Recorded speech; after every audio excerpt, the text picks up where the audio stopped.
Hello दोस्तों, this is Triloki India वाले। और आज का हमारा टॉपिक है ईआर डायग्राम से टेबल में कैसे कन्वर्ट करते हैं। मींस किसी भी ईआर डायग्राम को टेबल में कैसे कन्वर्ट करते हैं। किसी भी रिलेशनशिप में टेबल दिया हो, ठीक है, तो हम लोग वीडियो में आगे बढ़ेंगे और जानेंगे इसके बारे में। तो सबसे पहले हमारे पास एक ईआर डायग्राम दिया है जो 1:1 रिलेशनशिप में है, ठीक है। यहाँ देखो, एक एम्प्लॉय टेबल है और एक सैलरी टेबल है। एम्प्लॉय टेबल में 3 एट्रीब्यूट है, एम्प्लॉय आईडी, ई नेम, ई सैलरी। वैसे ही सैलरी अकाउंट में, सैलरी अकाउंट टेबल में 3 हमारा एट्रीब्यूट है। और एक हमारा दिया है यहाँ क्या, आर ए मीन्स रिलेशनशिप का एट्रीब्यूट दिया है जो 1:1 रिलेशनशिप है। जैसे employee has a salary account, एक एम्प्लॉय के पास एक ही सैलरी अकाउंट हो सकता है। तो 1:1 रिलेशनशिप में दिया है। आपको ये जो ईयर डायग्राम है इस तरह दे सकता है या फिर एक तरीका से और दे सकता है। मैं यहाँ बताता हूँ। जैसे आपको पता है जो एम्प्लॉय है क्या है, एक एंटिटी है। तो आपको जैसे एम्प्लॉय एंटिटी सेट है तो मैं क्या लिखूंगा यहाँ, एम्प्लॉय। मैं बता रहा हूँ टेबल किस तरह दे सकता है। और इसका 3 एट्रीब्यूट है, मैं फटाक फटाक लिख दूंगा। ई आई डी, फिर ई नेम और ई सैलरी, इस तरह दिया रहेगा। और दूसरा कैसे दिया रहेगा, दूसरा मैं यहाँ लिख देता हूँ, सैलरी अकाउंट। सैलरी मैं यहाँ फटाक फटाक लिख देता हूँ, सैलरी अकाउंट। इसका भी 3 एट्रीब्यूट है, तो मैं लिख दूंगा यहाँ अकाउंट आईडी, बैलेंस और अकाउंट स्टेटस, इस तरह रहेगा। और आपका रिलेशनशिप रहेगा इस तरह। और इसके बाद डिस्क्रिप्टिव, इसका जो रिलेशनशिप का एट्रीब्यूट है इसको बोलते हैं डिस्क्रिप्टिव एट्रीब्यूट। और यहाँ रहेगा वेरिफिकेशन डेट, यहाँ इस तरह रहेगा, ठीक है। एम्प्लॉय हैज अ रिलेशनशिप यहाँ है, एम्प्लॉय के पास एक सैलरी अकाउंट है। तो इस तरह आपका ईयर डायग्राम रहे या फिर इस तरह रहे, दोनों का वैल्यू क्या है, सेम है। तो इसको हम लोग टेबल के रूप में कन्वर्ट करना है। और देखो यहाँ पीके का मतलब दिया है प्राइमरी की, यहाँ ए हमारा ई आई डी क्या है, प्राइमरी की है। वैसे ही अकाउंट आई डी क्या है, प्राइमरी की। एफ के दिया रहेगा तो उसका मतलब फॉरेन की। और आर ए दिया रहेगा उसका मतलब रिलेशनशिप एट्रीब्यूट। तो ये हमारा क्या है, रिलेशनशिप का एट्रीब्यूट है, मतलब इसको हम लोग बोलते हैं डिस्क्रिप्टिव एट्रीब्यूट। तो अभी मैं बता रहा हूँ आपको कि कैसे जो हमारा ये डायग्राम दिया है इसको टेबल में कैसे कन्वर्ट करना है, ठीक है। तो देखो, एम्प्लॉय जो है ये क्या है, हमारा एंटिटी सेट है और यही हमारा टेबल का नेम है। तो मैं क्या करूँगा, इसमें देखूंगा कितना एट्रीब्यूट है पहले। तो मैं देख रहा हूँ 1 2 3। जो एट्रीब्यूट है उसको हम लोग क्या बोलते हैं, कॉलम भी बोलते हैं। एट्रीब्यूट को हम लोग क्या बोलते हैं, कॉलम। तो यहाँ मुझे 3 कॉलम दिख रहा है, तो मैं क्या करूँगा, यहाँ एक तीर मारूंगा और 3 कॉलम बनाऊंगा। मैंने 3 कॉलम बना दिया। और रो कितना है, रो नहीं दिया हुआ है, ठीक है। तो मैं 3 कॉलम सिर्फ बनाऊंगा और यहाँ लिखूंगा ई आई डी। दूसरा क्या है हमारा, ई नेम। तीसरा क्या है, ई सैलरी। यही हमारा कॉलम है। और टेबल का नाम हमारा क्या होगा, एम्प्लॉय। समझ में आ रहा है। 3 एट्रीब्यूट है मतलब 3 कॉलम है, 3 कॉलम का मैंने एक टेबल बना दिया। इसमें रो का वैल्यू मैं जितना चाहूँ उतना दे सकता हूँ, ठीक है। दूसरा क्या है, सैलरी अकाउंट, इसमें भी 3 एट्रीब्यूट है। तो मैं क्या करूंगा, 3 कॉलम बनाऊंगा यहाँ। मैं बना दूंगा यहाँ 3 कॉलम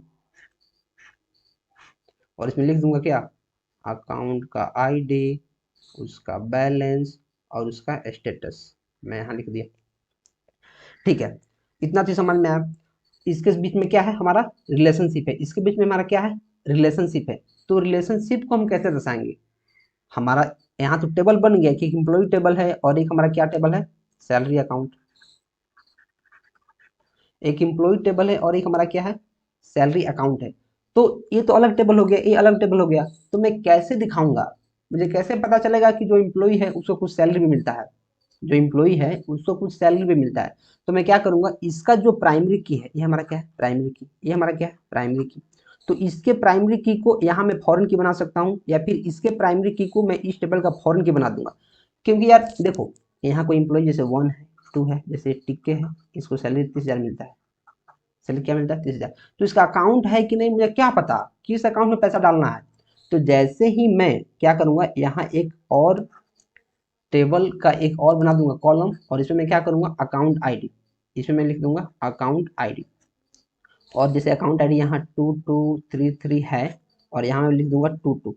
तो जैसे ही अकाउंट आईडी मैंने यहाँ बनाया, तो जैसे यहाँ 30,000 रुपये का बात है, किस में जाएगा, तो टू टू किसको रेफर करेगा, इसको। तो ये हमारा क्या हो जाएगा, फॉरेन की। ये हमारा क्या हो जाएगा, फॉरेन की। अकाउंट आईडी क्या हुआ, फॉरेन की, लेकिन इस टेबल के लिए अकाउंट आईडी क्या है, प्राइमरी की।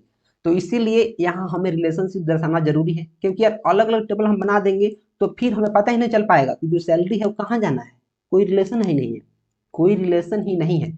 तो आप अकाउंट आईडी को जो इसका है यहाँ इसको फॉरेन की बना सकते हो, या फिर आप इसको अगर नहीं चाहते हो, इसको नहीं चाहते हो तो आप क्या करोगे, इसका जो एम्प्लॉय आईडी है इसको यहाँ जोड़ सकते हो, कहीं आप शुरू में जोड़ लो या बाद में जोड़ लो।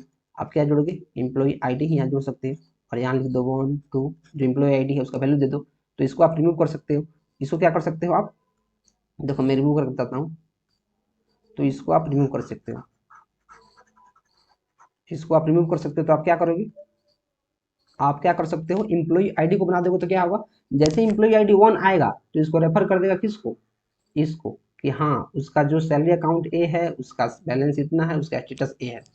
ठीक है, तो यहाँ जो एम्प्लॉय आईडी है इसके लिए क्या हो जाएगा, फॉरेन की, और इसके लिए क्या हो जाएगा, प्राइमरी की। अपने टेबल में वो प्राइमरी की होना चाहिए, और वहीं का वहीं दूसरे टेबल में जब रेफर होगा तो क्या हो जाएगा, वो फॉरेन की हो जाएगा।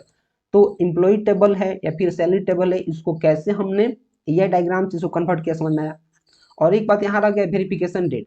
तो वेरिफिकेशन डेट आप इसमें चाहे तो इसमें जोड़ सकते हैं, सैलरी अकाउंट में, या फिर इस टेबल में चाहे तो यहाँ जोड़ सकते हैं। वेरिफिकेशन डेट जहाँ चाहे आप वहाँ जोड़ सकते हैं, इसमें कोई दिक्कत नहीं है। चूंकि ए 1:1 रिलेशनशिप है तो इसमें फॉरेन की हम इसको चाहे तो इसको बना सकते हैं, जिस टेबल में चाहे उस टेबल में बना सकते हैं। वहीं अगर मैं 1:m means 1 to many relationship की बात करूंगा, तो जो फॉरेन की होगा मैं सिर्फ मेनी साइड में ही बना सकता हूँ, सिर्फ क्या कर सकता हूँ, मेनी साइड में ही बना सकता हूँ। ठीक है, इतना समझ में आया। अगर इतना समझ में आ रहा है तो वीडियो को लाइक करते रहे, और चैनल को सब्सक्राइब करना बहुत जरूरी है, तो प्लीज चैनल को सब्सक्राइब कर लें। आपको एग्जाम में इस तरह क्वेश्चन दे सकता है या फिर इस तरह दे सकता है, दोनों में से किसी तरह से देगा, डायग्राम ऐसे ही बनेगा। अगर एक बार में समझ में नहीं आया तो प्लीज वीडियो को थोड़ा सा पीछे कर लीजिए, और 2 बार देखिए, 3 बार देखिए, हमेशा के लिए क्लियर हो जाएगा। इसी के साथ बढ़ेंगे वीडियो में आगे, और देखेंगे 1:m टेबल, 1:m या डायग्राम। यहाँ देखो एक डिपार्टमेंट टेबल दिया है और एक दिया है employee table, same to same उस टाइप का है। पी के मतलब प्राइमरी की, एफ के मतलब फॉरेन की, और आर ए मतलब रिलेशनशिप एट्रीब्यूट। एक डिपार्टमेंट में बहुत सारे एम्प्लॉय काम करते हैं, बात रियल है। तो 1:1 क्या है, 1:m रिलेशनशिप। ठीक है, एक डिपार्टमेंट में बहुत सारे एम्प्लॉय काम करते हैं, इनका 3 एट्रीब्यूट दिया है, और इनका क्या दिया है, 3 एट्रीब्यूट। चूंकि 3 एट्रीब्यूट है तो कॉलम भी 3 ही होगा, तो मैं क्या करूंगा, यहाँ एक टेबल बनाऊंगा।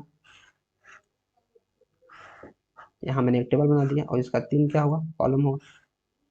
इसके लिए भी मैं बनाऊंगा, तो इसके लिए भी क्या करूंगा, मैं एक टेबल बनाऊंगा, इसका भी 3 ही कॉलम होगा। क्यों, क्योंकि 3 एट्रीब्यूट है। तो मैं यहाँ कॉलम बना दिया, इसका नाम लिख दूंगा मैं एम्प्लॉय, एम्प्लॉय टेबल है। इसका नाम मैं क्या लिखूंगा, डिपार्टमेंट टेबल, डिपार्टमेंट, डीपीटी में लिख दिया। अब मैं इसका यहाँ एट्रीब्यूट लिख दूंगा, D I D, D name और डी लोकेशन। वैसे मैं क्या लिखूंगा यहाँ, एम्प्लॉय आईडी, एम्प्लॉय का नेम, और इसका सैलरी मैंने यहाँ लिख दिया। जैसे मैं 2 यहाँ भर देता हूँ, जैसे एम्प्लॉय, इसका डिपार्टमेंट आईडी है 2 इसका 3 डी नेम, जैसे डी नेम कुछ भी है, जैसे ए है, इसका बी है, लोकेशन जैसे इसका दिल्ली है, लोकेशन इसका मुंबई है। मैं कुछ भी रेंडमली इन्फॉर्मेशन भर रहा हूँ। एम्प्लॉय जैसे 1 है, 2 है, एम्प्लॉय नेम जैसे इसका एक के है, इसका बी के है, सैलरी इसका 20,000 है, सैलरी इसका 30,000 है। अब देखो 1:m का रिलेशन है, 1:m। तो जैसे मैं डिपार्टमेंट में यहाँ जा रहा हूँ, या फिर जैसे मैं एम्प्लॉय में यहाँ जा रहा हूँ, तो लेट्स से मैं डिपार्टमेंट में जा रहा हूँ, मैं देख रहा हूँ डिपार्टमेंट आईडी 2 है, डी नेम ए है, लोकेशन कितना है, दिल्ली। तो फिर मुझे इससे एम्प्लॉय का पता कहाँ चल रहा है कि जो डिपार्टमेंट आईडी 2 है इसमें कौन एम्प्लॉय काम कर रहा है, मुझे तो पता ही नहीं है, पता नहीं चल पा रहा है। तो मैं क्या करूंगा, इसका रिलेशन बनाऊंगा। तो जो डिपार्टमेंट आईडी है इसके लिए प्राइमरी की है, जो एम्प्लॉय आईडी इसके लिए क्या है, प्राइमरी की है। तो मैं क्या करूंगा, जो डिपार्टमेंट आईडी है इस टेबल से जोड़ने के लिए इस डिपार्टमेंट आईडी को इसका मैं फॉरेन की बनाऊंगा। और एक बात आपको याद रखना है, एक बात आपको याद रखना है कि 1:m रिलेशन में, 1:m रिलेशन में फॉरेन की जो होता है मेनी साइड में जुड़ता है, मेनी साइड्स ऑफ रिलेशनशिप। तो मेनी साइड कौन है, हमारा एम्प्लॉय है, बहुत सारे एम्प्लॉय काम करते हैं। तो मेनी साइड में ही हमारा फॉरेन की बनेगा। ये नहीं कि 1:1 रिलेशनशिप में जैसे एम्प्लॉय आईडी को मैं यहाँ उठा के ला दूं और ये बन जाएगा, नहीं। आपको जो वन साइड वाला है उसका जो प्राइमरी की है उसको मेनी साइड में लाना पड़ता है, तो ही हमारा फॉरेन की बनेगा। तो मैं यहाँ डिपार्टमेंट आईडी लिख दूंगा और इसको मैं बना दूंगा, और मैंने इसको जोड़ दिया, डिपार्टमेंट आईडी मैंने 2 लिख दिया, 3 लिख दिया। तो अब डिपार्टमेंट आईडी इस टेबल के लिए क्या हो गया, फॉरेन की हो गया। इस टेबल के लिए क्या है, प्राइमरी की है। ध्यान क्या रखना है कि 1:मेनी रिलेशनशिप में जो फॉरेन की होता है मेनी साइड में बनता है। किस में बनता है, मेनी साइड में बनता है। अब आप चाहें तो डेट ऑफ जो ज्वाइनिंग है ये हमारा क्या है, रिलेशनशिप एट्रीब्यूट, इसको हम लोग डिस्क्रिप्टिव एट्रीब्यूट भी बोलते हैं, एग्जाम में आपसे पूछा जाएगा। डिस्क्रिप्टिव एट्रीब्यूट आप इसको याद कर लो, तो आप इसको यहाँ जोड़ सकते हैं, आप इसको कहीं भी जोड़ सकते हैं, लेकिन यहीं जोड़ दीजिए। इसको क्या लिखेंगे आप, डेट ऑफ ज्वाइनिंग, यहाँ जोड़ दीजिए। तो ये हमारा क्या है, ये हमारा क्या है, ये हमारा है 1:m। जो हमारा ईआर डायग्राम है इसको टेबल में कैसे कन्वर्ट करते हैं, समझ में आ रहा है? समझ में आ रहा है तो वीडियो को प्लीज शेयर करते रहें, ताकि आपके जैसे जो स्टूडेंट हैं वो भी समझ पाएं और वो भी लाइफ में आपकी तरफ बेहतर कर पाएं। तो प्लीज चैनल को सब्सक्राइब कर लें और वीडियो को शेयर कर दें, ठीक है। इसी के साथ वीडियो में हम आगे बढ़ेंगे और देखेंगे क्या M:n जो रिलेशनशिप है, means many to many relationship, उसके ईआर डायग्राम को हम कैसे कन्वर्ट करते हैं टेबल में। तो मैंने आपको पहले 1:1 बताया है, उसमें क्या होता है कि जो हमारा फॉरेन की होता है दोनों में से किसी में हो सकता है, दोनों में से किसी टेबल में हो सकता है। और 1:मेनी में क्या होता है, जो फॉरेन की होता है मेनी साइड्स ऑफ रिलेशनशिप में होता है। लेकिन जो मेनी टू मेनी रिलेशनशिप है इसमें फॉरेन की किसी तीसरे टेबल में होता है, ना ही पहला में ना मेनी साइड में, क्योंकि मेनी साइड तो दोनों ओर है, तो दोनों ओर हो नहीं सकता है। तो क्या होगा, किसी तीसरा टेबल में होगा। क्या होता है, किसी तीसरे टेबल में होता है। जैसे एक इम्प्लॉय यहाँ टेबल है और एक है प्रोजेक्ट। बहुत सारे इम्प्लॉय बहुत सारे प्रोजेक्ट में काम कर सकते हैं, एक इम्प्लॉय बहुत सारे प्रोजेक्ट में काम कर सकता है, बहुत सारा प्रोजेक्ट एक इम्प्लॉय के एलोकेट हो सकता है, ठीक है। या फिर बहुत सारे इम्प्लॉय एक प्रोजेक्ट में काम कर सकते हैं, या फिर एक इम्प्लॉय बहुत सारे प्रोजेक्ट में काम कर सकता है, दोनों ओर से रिवर्स कैसे। तो इसमें भी 3 हमारा एट्रीब्यूट दिया है, आईडी, नेम, सैलरी। इसमें भी 3 दिया है, आईडी, नेम, स्टेटस। तो मैं क्या करूंगा, पहले इसको टेबल के रूप में कन्वर्ट करूंगा। तो 3 एट्रीब्यूट है मतलब 3 कॉलम। तो मैं क्या करूँ, 3 कॉलम वाला एक बनाऊंगा काफी फैंटास्टिक टेबल, और इसका नाम दे दूंगा क्या, एम्प्लॉय। और इसमें फटाक फटाक लिख दूंगा उसका आईडी, उसका नेम, यहाँ जगह नहीं, मैं डायरेक्ट नेम लिखता हूँ, और यहाँ क्या लिखूंगा, सैलरी। और मैं एक और टेबल बनाऊंगा इसके लिए, इसमें 3 एट्रीब्यूट है, तो मैं क्या लिखूंगा, PID, नेम और स्टेटस। मैंने इसको लिख दिया। अब मैं क्या करूंगा, एक और टेबल बनाऊंगा, किस टेबल का नाम मैं लिखूंगा, प्रोजेक्ट। और मैं एक और टेबल बनाना पड़ता है मुझे, किसमें, मेनी टू मेनी में मुझे एक और टेबल बनाना पड़ता है। और जो इसका प्राइमरी की है और जो इसका प्राइमरी की है, उस दोनों को इस टेबल में हमें क्या करना पड़ता है, रखना पड़ता है। यही इसका नियम है। तो मैं लिखूंगा आईडी और PID। ये इसका फॉरेन की बन गया, फॉरेन की, क्योंकि दूसरे टेबल में जब प्राइमरी की को यूज करते हैं तो क्या बनता है, फॉरेन की। ए इसके लिए फॉरेन की है और PID इसके लिए फॉरेन की है। समझ में आ रहा है? तो ये हमारा क्या हो गया, ये हमारा हो गया फॉरेन की। जैसे मैं यहाँ आईडी, जैसे यहाँ लिखा गया है 1 2 3, तो इसमें 3 एम्प्लॉई है, और इसमें 2 2 3 3। अगर PID है तो यहाँ लिखूंगा मैं 1, यहाँ लिखूंगा 2, यहाँ 2 2, यहाँ 3 3। तो जैसे यहाँ 1 आएगा 1, तो ये टेबल आपस में कैसे कनेक्ट होगा, तो मैं बता दूंगा। जैसे यहाँ 1 आएगा आईडी, तो फटाक से चेक करेगा आईडी इधर कहाँ है, 1। देखिए आईडी कहाँ रेफरेंस किया है, तो आईडी यहाँ रेफरेंस किया फॉरेन की में, तो यहाँ 1 आएगा 1। तब देखेगा यहाँ 1 के पास कौन सा आईडी है, 2 2 2 2 2 के पास जाएगा, 2 के पास यहाँ जाएगा, और फिर उसका नेम चेक करेगा, उसका स्टेटस चेक करेगा। समझ में आ रहा है? वीडियो समझ में नहीं आया तो वीडियो को पीछे करो, फिर से समझो। मैं एक बार समझा देता हूँ। क्या, यहाँ पहले आईडी चेक करेगा, आईडी की आईडी इसमें तो कोई है नहीं, इस आईडी का यहाँ नाम दिया है, सैलरी दिया है, लेकिन उसका प्रोजेक्ट कौन है, नेम कौन है, पता नहीं चल पा रहा है। तो जैसे ही आईडी चेक करेगा फटाक से आएगा, यहाँ कहेगा आईडी यहाँ, तो आईडी 1 पर आएगा। और 1 पर आएगा तो देखेगा इसका जो प्रोजेक्ट आईडी है 22 अब प्रोजेक्ट टेबल में चेक करेगा, जो प्रोजेक्ट आईडी है 22 यहाँ है, तो इसका वैल्यू क्या है, प्रोजेक्ट का नाम क्या है, प्रोजेक्ट का स्टेटस क्या है, वैसे चेक करता है। तो समझ में आया? मैंने आपको 3 चीजें बताई अभी, मैं पीछे चलूंगा एक बार के लिए। और पहले मैंने आपको बताया है कि ईआर डायग्राम को टेबल में कैसे कन्वर्ट करते हैं, 1:1 रिलेशनशिप वाला। फिर मैंने बताया है 1:m रिलेशनशिप वाला। फिर मैंने बताया है मेनी मेनी रिलेशनशिप वाला। इसके रिगार्डिंग कोई भी डाउट है तो आप कमेंट करें, मुझे नहीं लगता है कोई डाउट रहने वाला है। अगर फिर भी कोई डाउट रह जाता है तो आप कमेंट करें। वीडियो पसंद आ रहा है तो प्लीज़ वीडियो को लाइक करते रहें, और मैं तो कहूँगा कि आप डीबीएमएस का जो प्लेलिस्ट है आप उसको शुरू से देखें। शुरू से देखिएगा तो आपको बहुत सारी चीज़ें हमेशा के लिए क्रिस्टल क्लियर हो जाएंगी, इस बात की गारंटी आपको लिख कर दी जाती है। ठीक है, और आप इस प्लेलिस्ट को शेयर कर दीजिए अपने दोस्तों में, ताकि उनका भी हेल्प हो सके और वो भी आपकी तरह लाइफ में आगे बढ़ सके। ठीक है, तो हम लोग मिल के आगे बढ़ेंगे। और चलिए मिलते हैं नेक्स्ट वीडियो में। Till then keep supporting and keep exploring.